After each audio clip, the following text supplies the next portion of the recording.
നമസ്കാരം. CPIM എന്ന രാഷ്ട്രീയ പാർട്ടി ഇപ്പോൾ നടത്തിക്കൊണ്ടിരിക്കുന്ന നുണപ്രചരണം വാസ്തവത്തിൽ വേണ്ടതുപോലെ പൊളിച്ചെടുക്കാൻ ഇവിടുത്തെ പ്രതിപക്ഷ പാർട്ടികൾക്ക് കഴിയുന്നില്ല. CPIM ഒരിക്കൽ കൂടി അധികാരത്തിൽ വന്നാലും കുഴപ്പമില്ല എന്ന് വിശ്വസിക്കുന്ന BJPയെ നമ്മളങ്ങ് വിട്ടുകളയുക. കോൺഗ്രസ് പാർട്ടി അവരുടെ നിലനിൽപ്പിൻ്റെ പ്രശ്നമാണ്. സതീശൻ ഇന്നും പറഞ്ഞിട്ടുണ്ട് താൻ ഈ ക്യാമ്പയിനിൽ ജയിച്ചില്ലെങ്കിൽ രാഷ്ട്രീയ വനവാസത്തിന് പോകുമെന്ന്. അങ്ങനെയെങ്കിൽ കോൺഗ്രസ് പാർട്ടി ചെയ്യേണ്ട രണ്ട് കാര്യങ്ങളുണ്ട്. ഒന്ന്, CPIM കഴിഞ്ഞ 9.5 വർഷം കൊണ്ട് ഈ നാടിനോട് ചെയ്ത ദ്രോഹം എന്തൊക്കെയാണ് എന്ന് കൃത്യമായി പട്ടികയുണ്ടാക്കി പറഞ്ഞു ബോധ്യപ്പെടുത്തണം. ജനങ്ങൾ മറന്നുപോകും. ഒരുപാട് ദ്രോഹങ്ങൾ, ഒരുപാട് അഴിമതികൾ, ഒരുപാട് വൃത്തികേടുകൾ അവർ ചെയ്തിട്ടുണ്ട്. പക്ഷേ അതിന് പട്ടികയുണ്ടാക്കി ജനങ്ങളെ ബോധ്യപ്പെടുത്തണം. രണ്ട്, എല്ലാ തെറ്റുകളെയും മറച്ചു വയ്ക്കാൻ അവർ നുണയിൽ കവിത രചിച്ച് സോഷ്യൽ മീഡിയ പാട്ട് സംഘത്തിൻ്റെ സഹായത്തോടെ രംഗത്തിറങ്ങിയിട്ടുണ്ട്. നിരന്തരം പറയുന്നത് നുണയാണ്. ലൈഫ് മിഷൻ്റെ കണക്ക് നുണയാണ്.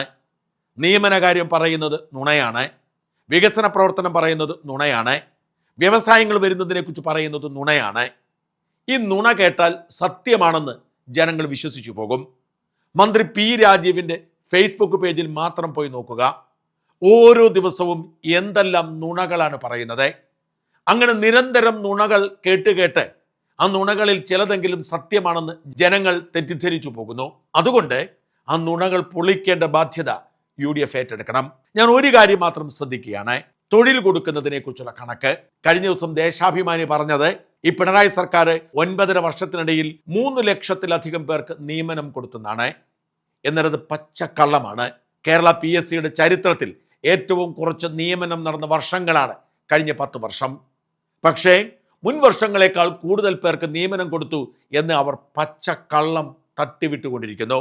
ഈ നുണ ഉണ്ടാവാൻ കാരണം ഇവർ പലപ്പോഴും ടെസ്റ്റ് നടത്താറുണ്ട്, റാങ്ക് ലിസ്റ്റ് പ്രസിദ്ധീകരിക്കാറുണ്ട്, അഡ്വൈസ് മെമ്മോ അല്ലെങ്കിൽ നിയമന ശുപാർശ നൽകാറുണ്ട്.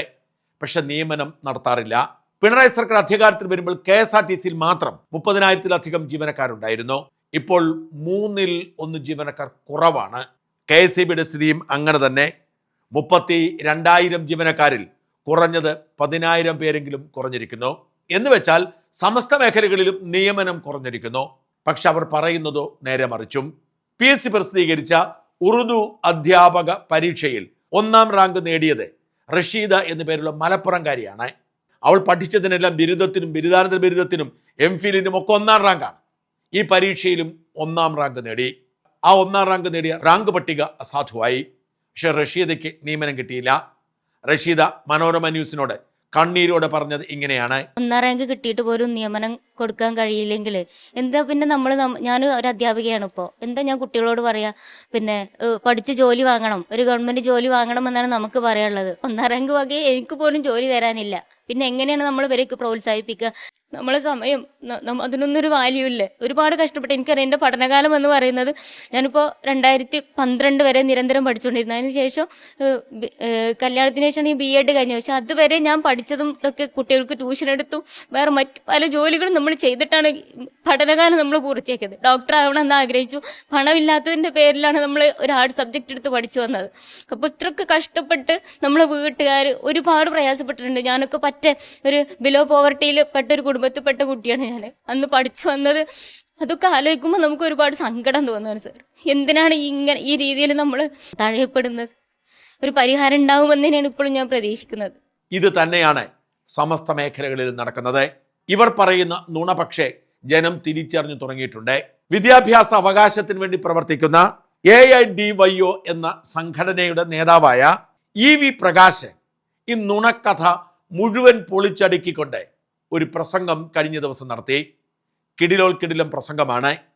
നിയമനത്തെക്കുറിച്ചുള്ള പിണറായിയുടെയും ദേശാഭിമാനിയുടെയും സൈബർ സഖാക്കളുടെയും തള്ളുകളെല്ലാം വെറും നുണകളാണെന്ന് വ്യക്തമാക്കുന്ന ഈ പ്രസംഗം കേൾക്കാതെ പോവരുതേ. ഇന്നത്തെ ദേശാഭിമാനിയിലും ഒരു വാർത്തയുണ്ട്. 3,02,002 നിയമനങ്ങൾ കഴിഞ്ഞ 9.5 മാസം കൊണ്ട് 3,02,002 നിയമനങ്ങൾ പിണറായി ഗവൺമെന്റ് നടപ്പിലാക്കി കഴിഞ്ഞു. എന്തൊരു കള്ളക്കണക്കാണ്! 9.5 വർഷം കൊണ്ട് 3,02,002 നിയമനങ്ങൾ നടപ്പിലാക്കിയെന്ന് കള്ളം പ്രചരിപ്പിച്ചുകൊണ്ടിരിക്കുകയാണ്. PR ഏജൻസികളെ ഉപയോഗിച്ചുകൊണ്ട് കള്ളം പ്രചരിപ്പിച്ചുകൊണ്ടിരിക്കുന്നു. യാഥാർത്ഥ്യം ഞങ്ങൾ അന്വേഷിച്ചു. യാഥാർത്ഥ്യം അന്വേഷിച്ചപ്പോഴാണ് മനസ്സിലാകുന്നത് അഡ്വൈസ് മെമ്മോ കൊടുത്തതിന്റെ കണക്കാണ്. അഡ്വൈസ് മെമ്മോ എന്ന് പറഞ്ഞാൽ നിയമന ശുപാർശ കൊടുക്കുന്നവർക്കെല്ലാം നിയമനം കൊടുക്കില്ല.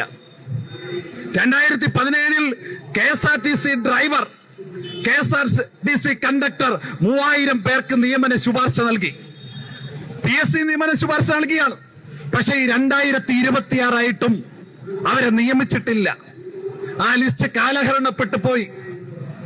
ഗവൺമെന്റ് നിയമന ശുപാർശയുടെ കണക്ക് പ്രചരിപ്പിച്ചുകൊണ്ട് നിയമനമാണെന്ന് ജനങ്ങളെ തെറ്റിദ്ധരിപ്പിക്കുന്നു. ഇപ്പോൾ നമ്മൾ കണ്ടു LP സ്കൂൾ ടീച്ചേഴ്സ്, അവരുടെ റാങ്ക് ലിസ്റ്റ് വന്നിട്ട് ഏതാനും വർഷങ്ങളായി. അവരിൽ പല ആളുകൾക്കും നിയമന ശുപാർശ കൊടുത്തു. പക്ഷെ അവര് നിയമനം നടത്തപ്പെട്ടിട്ടില്ല. എന്താണ് പറഞ്ഞുകൊണ്ടിരിക്കുന്നത്? സ്കൂളുകളിൽ ഒഴിവില്ല, അവിടെ ഡിവിഷൻ ഫാളാണ്, അതുകൊണ്ട് നിയമനം നടത്തുവാൻ പറ്റില്ല എന്ന് പറയുന്നു. LP സ്കൂൾ ടീച്ചേഴ്സ് ഇപ്പോൾ സമരത്തിന് രംഗത്ത് വരുന്നു.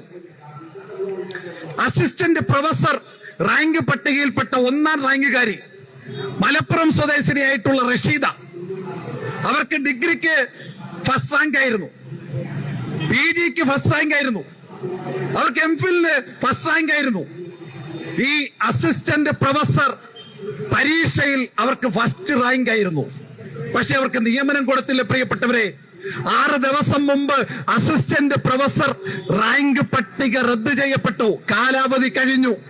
പുതിയ പരീക്ഷയ്ക്ക് വേണ്ടിയുള്ള നടപടികൾ സ്വീകരിച്ചുകൊണ്ടിരിക്കുന്നു. എന്ന് പറഞ്ഞാൽ ഒരു റാങ്ക് പട്ടിക വന്നിട്ട് ആ റാങ്ക് പട്ടികയിൽ നിന്ന് ഒരാളെ പോലും നിയമിച്ചില്ല. പട്ടിക കാലഹരണപ്പെട്ടു. പുതിയ പരീക്ഷയുമായിട്ട് PSC മുന്നോട്ട് പോയിക്കൊണ്ടിരിക്കുന്ന സാഹചര്യം. KSRTCയിൽ 2013 38,000 തൊഴിലാളികൾ ഉണ്ടായിരുന്നു. ഇപ്പോൾ എത്രയാണ്? ഇപ്പോൾ 22,000 തൊഴിലാളികൾ.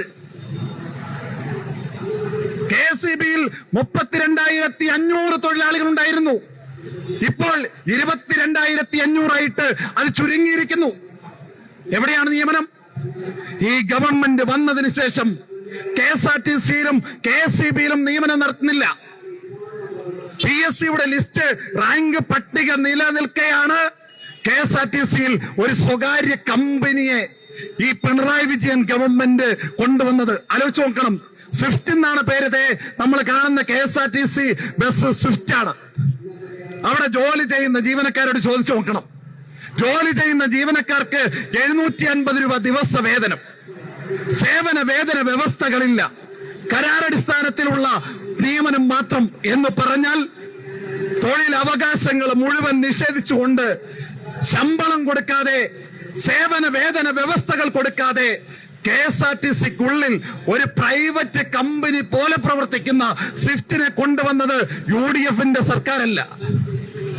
ചെങ്കൊടി പിടിച്ചുകൊണ്ട് അധികാരത്തിൽ അമർന്നിരിക്കുന്ന പിണറായി വിജയൻ ഗവൺമെന്റ് ആണ് KSRTC എന്ന് പറയുന്ന പൊതുമേഖലാ സ്ഥാപനത്തെ തകർക്കുന്നതിന് വേണ്ടി സ്വിഫ്റ്റ് എന്ന് പറയുന്ന ഒരു കമ്പനിയെ KSRTCക്കുള്ളിൽ കൊണ്ടുവന്നത്. കരാർ നിയമനങ്ങൾ മാത്രം നടത്തുവാൻ ലക്ഷ്യം വെച്ചുകൊണ്ടാണ് കൊണ്ടുവന്നത്. പ്രിയപ്പെട്ടവരെ, പക്ഷെ ഇവര് പ്രചരിപ്പിക്കും.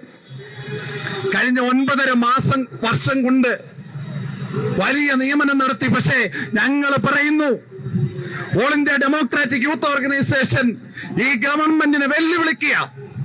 ഞങ്ങൾ പറയുന്നത്, കേരളത്തിന്റെ ചരിത്രത്തിലെ ഏറ്റവും കുറഞ്ഞ നിയമനം നടന്ന 9.5 വർഷങ്ങളാണ് കടന്നുപോയത്. പക്ഷേ CPM-കാരും ഈ സർക്കാരും PR ഏജൻസികൾക്ക് വലിയ തോതിൽ പണം കൊടുത്തുകൊണ്ട് ഏറ്റവും കൂടുതൽ നിയമനം നടത്തിയെന്ന് നമ്മുടെ ഉള്ളിൽ ഒരു പ്രതീതി സൃഷ്ടിക്കുവാൻ പരിശ്രമിച്ചുകൊണ്ടിരിക്കുക. DYFIക്കാർക്ക് നട്ടലുണ്ടെങ്കിൽ വന്നിട്ട് കണക്ക് പറയണം. നിങ്ങൾ നിയമന ശുപാർശ കൊടുത്തതിന്റെ കണക്കല്ല. എന്താണെന്നറിയാ പറയേണ്ടത്? എത്ര പേര് ജോയിൻ ചെയ്തു? നിങ്ങൾ സ്പാർക്ക് ID കാണിക്കണം. സ്പാർക്ക് ID കാണിക്കണം DYFIക്കാര് ധൈര്യമുണ്ടെങ്കിൽ. പക്ഷെ ഇല്ല പ്രിയപ്പെട്ടവരെ, നിയമന ശുപാർശയുടെ കണക്ക്. മറ്റൊരു തട്ടിപ്പും കൂടിയുണ്ട് ഈ വിഷയത്തിൽ. എന്താണെന്നറിയാമോ? അതായത് NJD ആകും ഒരു ലിസ്റ്റിൽപ്പെട്ട ഉദ്യോഗാർത്ഥി. അയാൾ മറ്റു പല പരീക്ഷകളും എഴുതി 5-6 ലിസ്റ്റിലുണ്ടാകും. പക്ഷേ PSC എന്ത് ചെയ്യും? ഇപ്പോൾ ഞാൻ ഉദാഹരണത്തിന് ഞാൻ 6 ലിസ്റ്റിലുണ്ടെങ്കിൽ PSC എനിക്ക് 6 അഡ്വൈസ് മെമ്മോ അയക്കും. എനിക്ക് ചിലപ്പോൾ LDCക്കായിരിക്കും ജോയിൻ ചെയ്യാൻ സാധിക്കുക. ഞാൻ ജോയിൻ ചെയ്യുന്നു. 5 ജോലിക്ക് എനിക്ക് കയറുവാൻ പറ്റില്ല. അപ്പോൾ നോൺ ജോയിനിങ് ഡ്യൂട്ടി ആകും. സർക്കാർ എന്ത് ചെയ്യും? ഈ NJD ആയതും കൂടി നിയമനമായിട്ട് കണക്കിൽ ഉൾപ്പെടുത്തി പ്രചരിപ്പിക്കും. ഈ തട്ടിപ്പ് ജനങ്ങൾക്കറിയില്ല. NJD ഞങ്ങൾ പരിശോധിച്ചപ്പോൾ ഏകദേശം 50,000-ലധികം NJD ഈ 9.5 വർഷം കൊണ്ട് സംസ്ഥാനത്തുണ്ടായി. ഞാനിത് പറഞ്ഞത് നിയമന ശുപാർശ നൽകി 3 മാസത്തിനുള്ളിൽ നിയമനം നടത്തണമെന്നാണ് ചട്ടമെന്നിരിക്കെ നിയമന ശുപാർശ ലഭിച്ച അനേകായിരം ഉദ്യോഗാർത്ഥികൾക്ക് നിയമനം കൊടുക്കാതെ അത് കണക്കിൽപ്പെടുത്തും. രണ്ടാമത്തത് NJD ആയിട്ടുള്ള ലിസ്റ്റിൽപ്പെട്ട ആളുകളുടെ കണക്ക് കൂടി നിയമനമാക്കി കാണിച്ചുകൊണ്ട് 3,02,002 കണക്കുമായിട്ട് പിണറായി വിജയൻ ഗവൺമെന്റ് വരുന്നത് തട്ടിപ്പാണ്.